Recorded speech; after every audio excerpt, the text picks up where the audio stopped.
Welcome into Mock Trial Masterclass, your guide to controlling the courtroom. I'm Luke, and this is the ultimate guide to opening statements in mock trial. Nothing in mock trial is a bigger indicator of whether you will win or lose a round than how you score in opening statements. It is absolutely vital to get it right, and this guide is going to show you how to do that. We're going to start by talking about what it takes to write a really good opening statement. I'm going to give you a sample outline, and you'll learn what a good opening is and what it isn't. Take a look. The first thing you'll need to do in your opening statement is tell the story of the case. Every case that goes to trial has a story. Sometimes that story is really exciting in an entertainment sense, maybe like, Kim killed Johnny or Johnny killed Kim, right? It's all these great details. It's these great exciting characters involved. Sometimes the story isn't quite so exciting. Sometimes it's Jim breached a contract. Sometimes it's Bill didn't uphold his duty to act reasonably, right? Something a little more boring. But whether the story is naturally more exciting and the kind of thing you'd see on TV or in movies, or if it's not quite so exciting, every case has a story. And as the opener, it's your job to tell that story to the jury. But here's the thing. You don't want to tell that story in a dry way. For example, let's go back to the Kim killed Johnny example. If I've got the story of Kim killing Johnny and I need to tell that in my opening statement, what I don't need to do is say, on June 23rd, 2021, Kim pulled out a gun and killed Johnny, and Johnny died, and the police are boring, right? We don't want any of that sort of thing. When we're telling the story, we want it to sound really exciting. So why don't we reverse things a little bit and do it this way? It's 8 a.m. on a cold day. Johnny knows it's cold, so he puts on a coat before he walks out to his front doorstep. He looks down the street at the journey he's going to take to work just like he does every day. But this day was a little different because around the corner was Kim waiting with a gun. Kim pulls out the gun, aims it straight at Johnny, fires. Johnny dies. Right? You see how much drama was in that? How exciting your story can be if you just take it up to the next level? And that's the first thing you've got to do in every opening statement. If you're the plaintiff or the prosecution, that means probably literally telling the story of the case, what you believe happened. And if you're the defense, that means telling the story of why you believe it didn't happen that way or what you believe really happened. Regardless of which side you're on, regardless of how you do it, you need to tell a story first and foremost, and it needs to be interesting, exciting, maybe even a little bit theatrical. The second thing you'll want to do in an opening is preview the trial. And the two ways you'll preview the trial is you'll do that through the law and you'll do that through witnesses. You'll preview the trial through the law really only if you're the plaintiff or prosecution or if you're the defense and the plaintiff or prosecution didn't do this. And what this means is that you simply give the jury a preview of what the law says for the case. Just about every mock trial case in high school and college has law attached that has specific elements that if this were a real live trial, the plaintiff or prosecution would have to meet those elements, prove those elements to win the trial. And so it probably is going to be helpful if we explain those elements to the jury. But here's the thing. We don't want to get too in the weeds. We don't want to get too complicated with this. I've seen too many opening statements that turn into legal lectures that would even put the brightest and most interested lawyer to sleep. That's not what we're looking for here. In and out, quick and to the point. Tell us what the elements are, and if you can use smaller words instead of bigger words, like legal words that you'd find in a textbook, staying away from those as much as possible is a good idea. So we preview the case through the law of the case, and we also preview the case through the witnesses. Typically in mock trial, you're going to be calling 3 witnesses, and it's a great idea to tell the jury who they're going to be hearing from. And a great way to make that happen is instead of using everybody's full proper name, because those are really hard to remember, try using titles as much as possible. Because think about it, if you're sitting and you're a jury member and you're listening to this opening statement, previewing the trial you're about to hear, are you more likely to remember you're going to hear from a doctor who specializes in heart procedures Or are you more likely to remember Dr. John James Reynolds III, right? You're going to remember that first part. There's a greater chance that during the trial, you're going to be sitting there anticipating, okay, we're going to hear from a heart surgeon later on versus, oh, what was that guy's name? Come on, right? If you can give the jury a title to latch onto, that is the way to go. So the first thing we do, we tell the story of the case. We do it interestingly. The second thing we do is we preview the trial. We talk about what the law surrounding the case is, and we preview the 3 witnesses we're going to call. Once you do that, you're ready for step 3. The last thing you want to do in a great opening statement is give the jury a call to action. And a call to action simply means telling the jury, what do you want? So, what do you want? You want them to rule for you. At the end of the trial, you want the jury to, if this were a real-life case, go into the jury room and rule in favor of your side of the case.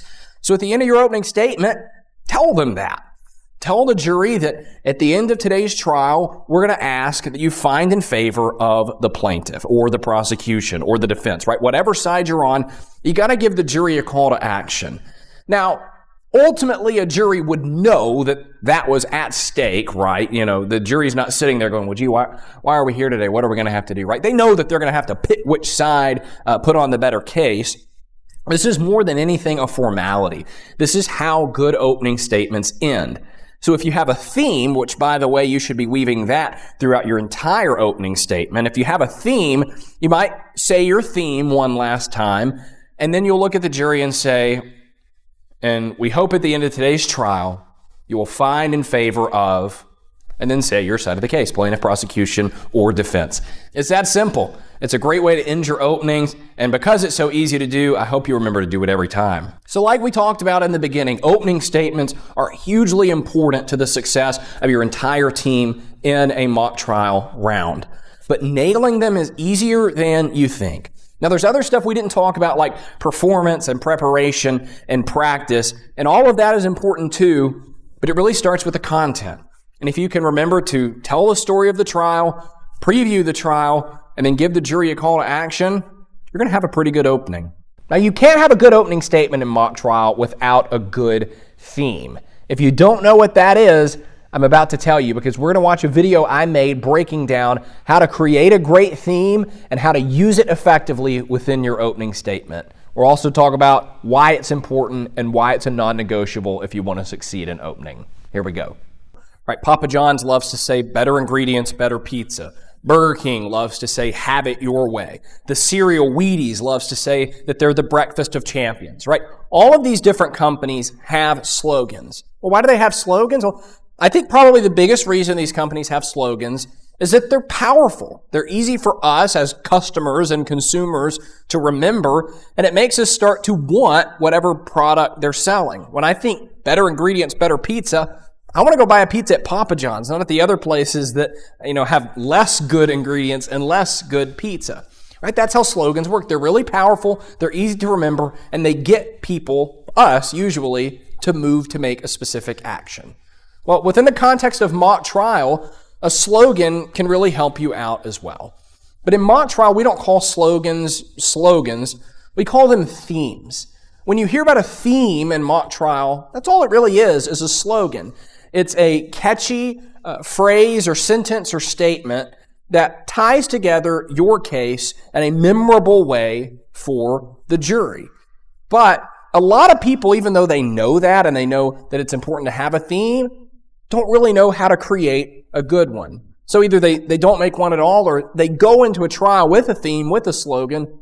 It's not very good. It's sort of weak. It doesn't really land in the way it needs to. So what we're going to talk about in this video is a 2-step process that you and your team can take to make sure that the theme you come up with for your next competition on either side of the case is a rock star quality theme. I promise, if you run your theme through these filters, you might not get there easily. It might take you some time to develop your theme, but once you do get there, once it is developed, it's going to be really, really good. So, are you ready to hop into this 2-step process and talk about how to write a stellar theme every single time? Let's do it. Step 1 to creating a good theme is really the easy part of this, and that's you've got to figure out the heart of your case.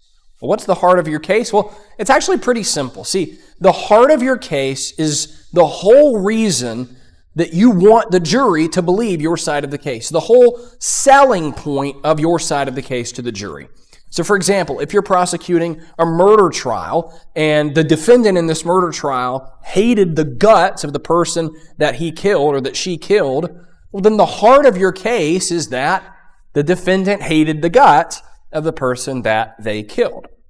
If you're in a negligence lawsuit and the defendant missed important steps that they should have taken because they were distracted by making money, then the heart of your case is that the defendant was distracted because they wanted to make money. Now, do you see how when I'm stating the heart of the case, it's sort of clunky, it's not poetic, it doesn't sound like Shakespeare? Right? That's okay, because in step one of creating a good theme, all we're concerned about is getting the heart of the case accurate. It doesn't have to sound good, it doesn't have to be catchy yet. We'll get to that in just a minute. But the first thing you've got to do when you're coming up with your theme is ask yourself, what is the heart of the case we're trying to make? And here's why that's the first step. If you start with trying to come up with something catchy, you might come up with something catchy, but chances are it will be something catchy that doesn't land with the jury. Because for a theme to land with the jury the way that it needs to, it must get to the heart of your case. And so that's why it's absolutely crucial as you're coming up with a theme to start at that point. What's our selling point? What's our case all about? What's the number one reason we hope and expect the jury to buy into the argument overall that we're trying to make? When you can answer that question, that's the heart of your case. And once you've found the heart of your case, you're ready for step two. Okay, step two to making a great theme. Once you've decided on the heart of your case, once you've figured out your selling point, your primary argument, that's when you can start to make it catchy. Because a theme needs to, number one, get to the heart of your case, but it also needs to be memorable. It needs to be catchy. So how do you go about making your theme catchy? Well, there's no really great way to do that outside of just throwing out ideas and seeing what you think about them. Which is why I think it's helpful to start with the heart of your case, because that gives you something to work from. So you've written out the heart of your case, and it's something clunky, it's not catchy, something like we were talking about earlier, right? The defendant was distracted and really cared about money. So then we can take that statement and start to ask ourselves, okay, what's a more memorable way to state that? And there are a lot of different ways that we can create a theme memorably. And I'm going to give you some of my favorite right now. One way that a theme can be memorable is it can rhyme. Right? If you have a rhyming theme, that's going to make it very memorable. But other great ways are to use alliteration, right? To say something to the extent of, the defendant showed contempt instead of care, repeating that C sound, that's going to make it memorable.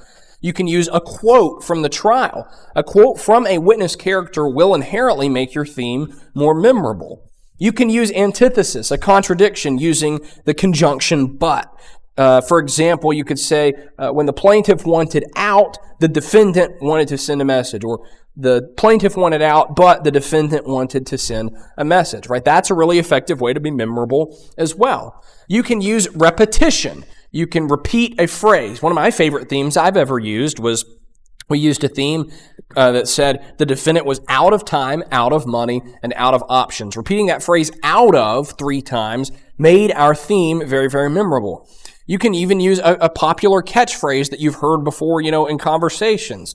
I heard a great theme one time. It said, the plaintiff's plan was an accident waiting to happen, right? Accident waiting to happen is a phrase that we use in our conversations, that we use in everyday language. And because it's a catchphrase like that, it inherently makes it more memorable.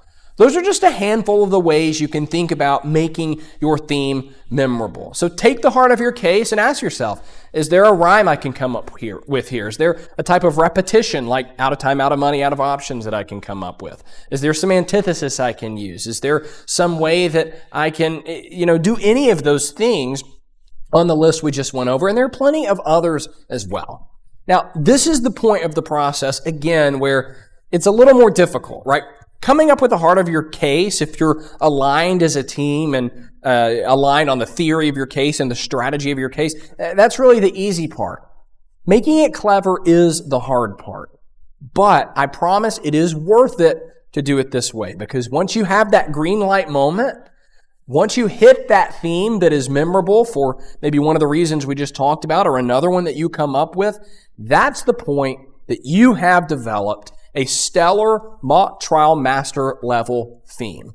And here's the thing about champions in mock trial.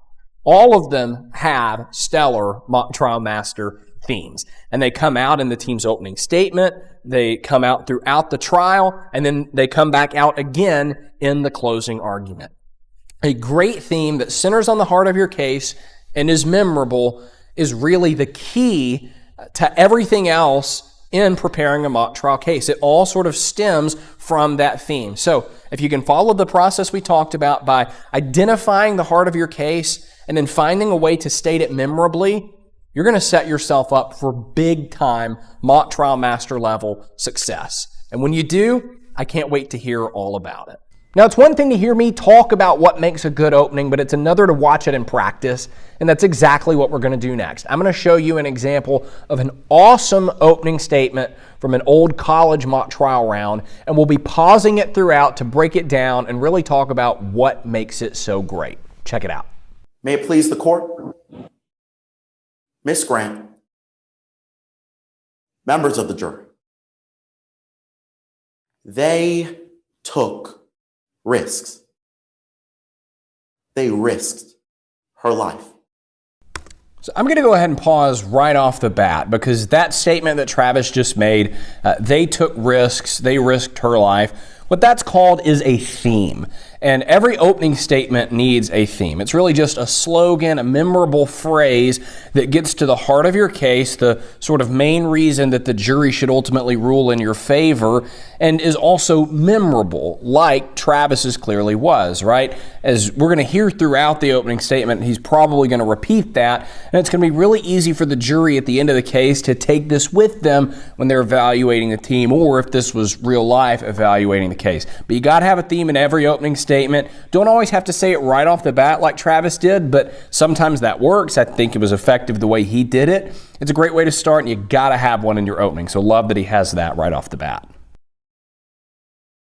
This is Jessica Marks.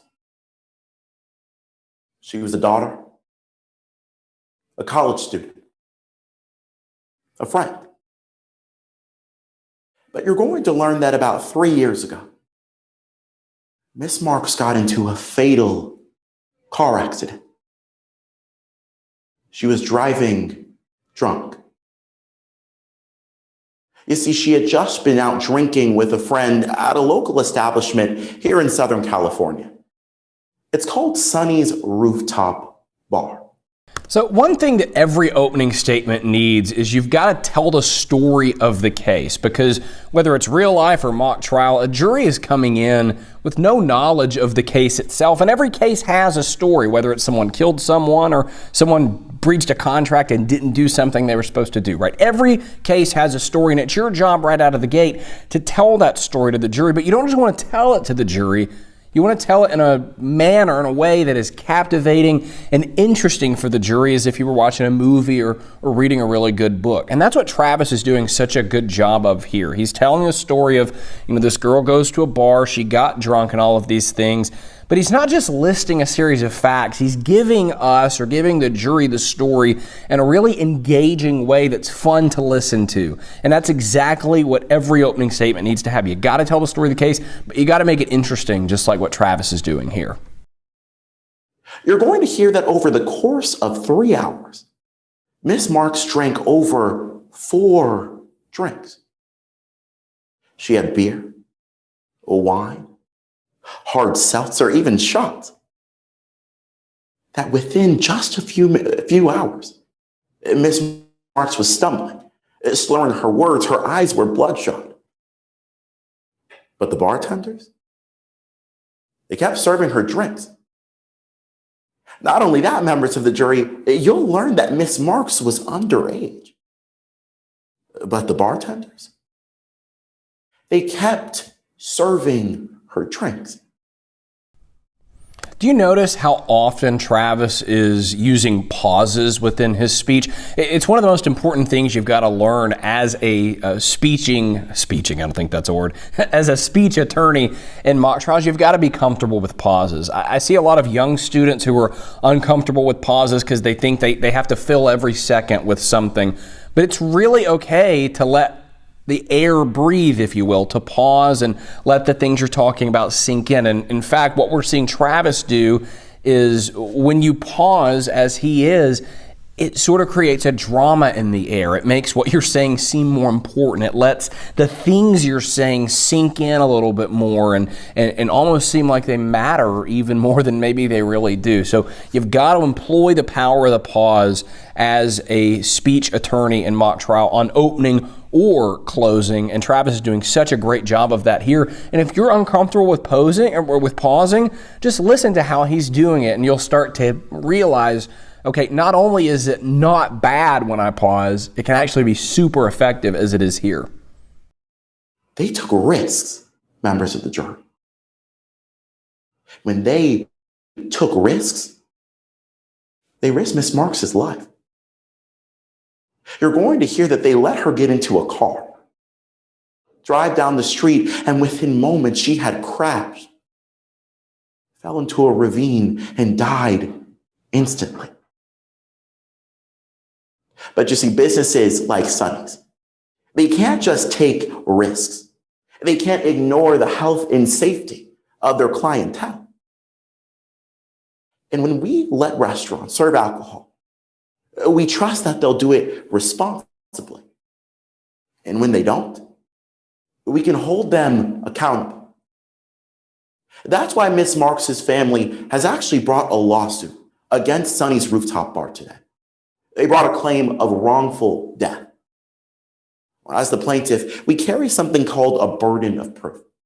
Do you see how Travis is really teaching the jury here? He's not talking over their heads, even though he is having to use some legal terminology like wrongful death, burden of proof, bringing a claim, right? A lot of those legal terms you can't always get around, but he's educating the jury. He's not using those terms to make himself sound smart or talk over their head. He's using them and very quickly defining them and bringing himself down to their level and saying, let's talk about what these words mean. Let's get on the same page. Really, really good stuff there. But all that means that it's our job to prove, by preponderance of the evidence, that three things are true. On March 24th, 2019, Miss Marks was underage. 2, that Sonny's Rooftop Bar served her drinks while she was obviously intoxicated. And 3rd, that she died as a result. We're going to meet our burden today, members of the jury. So the second thing you need to do in an opening statement, once you've told the story of the case, is you need to preview the case, usually through either witnesses that you're going to call or the law. We just watched Travis do that with the law, and it's just really important to accomplish that. And he's, I feel like, about to talk even more about that. But previewing the law, previewing the case, that's a must also for your opening statements. Because we're going to ask you to pay attention to 3 questions throughout the duration of today's trial. So those 3 questions is going to keep previewing the trial for us. First, how drunk was Jessica Marks that night? Second, did the defendant know she was drunk? And third, what did the defendant do about it? First, how drunk was Miss Marks that night? Today, you're actually going to hear from the friend that she was drinking with that night. Her name is Morgan Levin. She's going to tell you that Miss Marks had been drinking before she even stepped foot in Sonny's bar. And when she was there, the bartender served her drink after drink after drink. And so you're going to ask yourself, did the defendant know she was drunk? You'll hear that the answer is yes. Today, you're going to hear that Miss Marks was actually stumbling. She fell down the stairs. You're actually going to see a video of Miss Marks today. And the owner of that bar will tell you himself. She looked drunk in that video. So in an opening statement, you're not allowed to argue. You're not allowed to say, you should believe this, here's what all the facts are, and here's the conclusion based on that. You're only allowed to preview the trial, talk about things that you expect to come out. And what Travis is doing such a good job of here is staying in that lane of, he's not arguing, right? He's saying, you're going to hear this, you're going to see this, but he's arranging the information in such a way that your mind is already starting to shift to agree with his side. So in a good opening statement, you don't just list facts that you expect to come out, right? This guy's going to say that, this guy's going to say that, because that's not really interesting. You do what Travis is doing. You preview the trial, right? You're not arguing, but you do it in such a way and you organize the information where those connections are maybe already starting to form in the minds of the jury. Finally, what did they do about it? Today, you're going to learn that the answer to that question is nothing. They kept serving her drink after drink after drink when it was obvious that she was intoxicated. Members of the jury, the fact of the matter is they took risks. They risked her life. There's the theme again, bringing it back at the end. They took risks, they risked her life. You want your theme to be throughout the opening statement. I maybe would have liked to hear it another time in the middle, but certainly at the beginning like Travis did, and then here at the end to reinforce the point so that it's more memorable for the jury. That's why at the end of this trial, I'm going to come before you again. I'm going to ask that you find the defendant, Sonny's Rooftop Bar, liable. And like Travis is doing here, you always want to close your opening statements with a future tense call to action to the jury. Right? When you give your closing argument at the end, you're going to say, right now find in favor of our side, because the jury is literally about to go deliberate. Well, they're not about to make the decision in an opening, so you're not saying, find in favor right now. You do what Travis is doing. You say later on, or we're going to ask at the end of this case that you find in favor of our side, and that's always a really effective and useful way to end your opening statements. Thank you. And that's it. To close this out, I want to talk about one of the biggest mistakes that you can make in opening statement. That way you are prepared to avoid it. It's one of my pet peeves. It really rubs me the wrong way when this happens, and you're not going to do it because you're about to learn how to avoid it. Here's the thing about opening statements. They are the most important part of a trial to get right. I talk about it all the time on here. I talk about it in my book. 80% of mock trial rounds are decided by the opening statement. In other words, the team with the higher scores on opening statement goes on to win the round. And in the most recent National High School Mock Trial Championship, a school from Washington that made it to the final round and was going as the prosecution in the championship round made a huge mistake on their opening statement that I believe cost them a national title. What was that mistake? We're going to see it in play in just 1 second. First, let me give you a little bit of context as to the case that was used at Nationals this year. It was really, really interesting. It was about a journalist who was investigating a 50-year-old cold case, a murder that never went solved. And the person that this journalist was starting to suspect might have actually done it all those years ago attempted to kill them, or allegedly attempted to kill them. And that person is now on trial for attempted murder of the journalist. This was the prosecution's opening statement. It's supposed to explain to the jury what to expect and what the story of this case is. But I want you to pay close attention to how long it takes before we actually understand what in the world this case is about. Take a look. A man with connections. Today you will learn that Hollis Trimble is a man with connections. Connections to wealth, to fame, to corruption.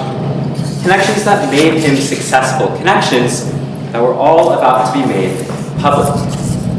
But today the evidence will show that Hollis Trimble wanted to conceal these connections. Conceal them through the murder of Lupe Campos.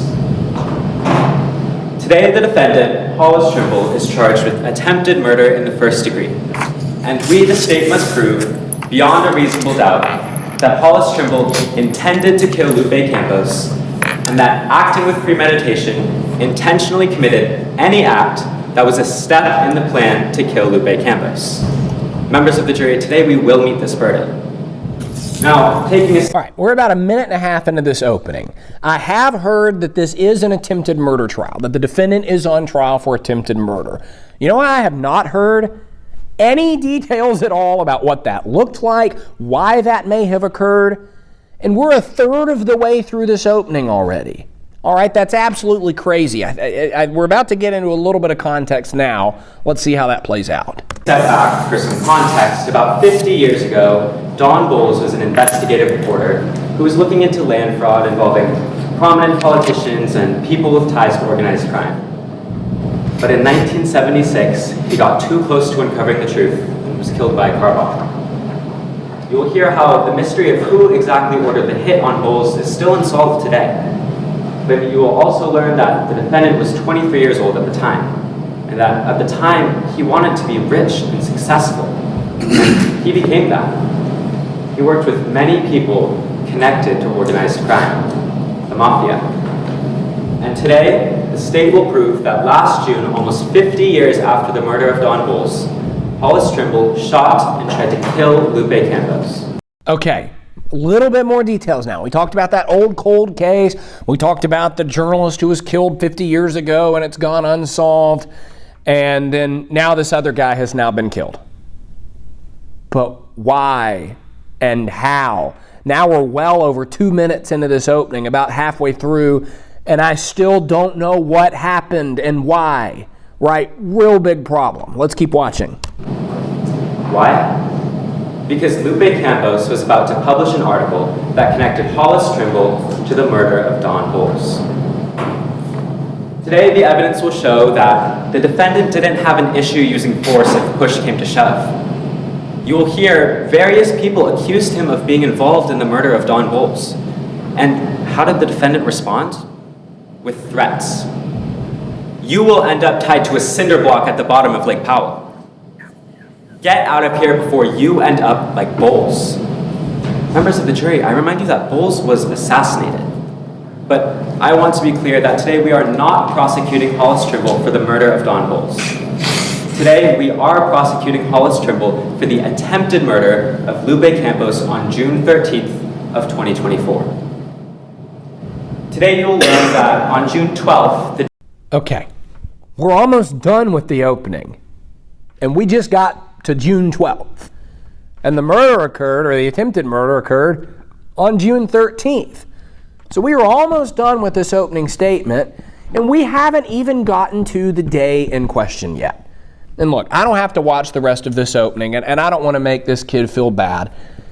But as soon as I watched this opening, and I listened to it live as it was happening during the national championship round, I was driving in my car, I had it plugged into the speaker, and I might have even said out loud to myself, yeah, it's over now.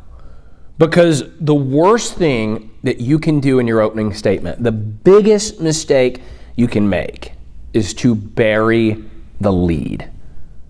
What does that mean? Well, in journalism, when you talk about the lead is kind of the first little paragraph or the first few sentences of an article you write that really kind of sum up the whole story and tell you exactly what it's about. It's, if the reader doesn't read anything else besides this one paragraph, that's what this story is about. And what it means to bury the lead is, instead of putting that paragraph front and center at the very top, you for whatever reason trench it in some other place in the article closer to the end.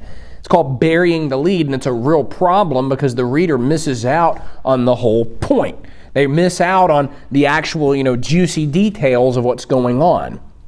The reason that's such a problem in opening statement is, one, it confuses your jury. This jury's been sitting here for nearly 4 minutes at this point and hadn't even heard about the day in question. It also puts them to sleep. And this is especially tragic in a murder trial because you've got such an exciting story to tell. So if I was writing this opening statement or helping a student write this opening statement, develop it, that whole business about we have the burden of proof today and it's our responsibility, yeah, you need some of that in there. But I'm coming out of the gate swinging with this story. I'm not going to make the jury wait 4 minutes to hear about the day before the murder or the attempted murder. I'm hopping right into It's June 13th, 2024, or whatever year this occurred. This journalist is investigating a 50-year-old cold case, and he thinks he's figured it out. He thinks that, what's the guy's name? Lupe Campos. He thinks Lupe Campos is the one who did it. And he's closing in, and he's about to publish an article that could get Lupe Campos indicted for this 50-year-old cold case. But then Lupe Campos figured that out himself and decided to do something about it. Right? Do you see how I just summed up? And that was completely off the cuff, not planned. There's no script. All I have right here are just some notes for the video to make sure I stay on track with you guys. There was no script there. That was literally just off the cuff, and it was a million times better than what we just saw. And here's the thing, it didn't take any remarkable skill for me to do that. That's something that every one of you watching is capable of doing. Every coach that is watching is capable of doing. That attorney is capable of doing. You just have to make a commitment to not burying the lead, to getting to the story of the case very, very quickly, and doing it in as few words and as dramatically as possible. There was no remarkable skill in what I just did. I just said, I'm going to start this opening by telling a story, and that's what I did.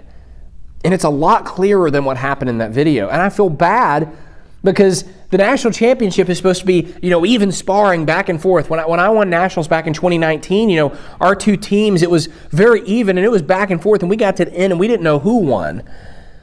5 minutes into this trial, I knew who had won, because they buried the lead in the opening, and you just can't do that. And I don't have a list of the 3 things you need to keep in mind. You just have to not do it. When you're preparing an opening statement, you have to set out to tell the story of the case immediately. I don't want to know what your name is. I don't want to know about your co-counsel, how you're honored to represent the people of the state of wherever. I want to know what happened. And that's not just me as a mock trial coach who studies this stuff. That's every juror. They just want to know what happened, and you owe it to them to get them that information quickly. And because this team didn't do that, it cost them a national championship. They wound up losing to a school from here in Tennessee, Montgomery Bell Academy.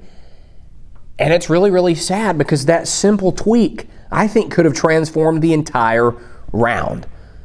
So what you have to understand here is the stakes are really, really high. You've got to tell your story quickly, and it's a missed opportunity if you don't.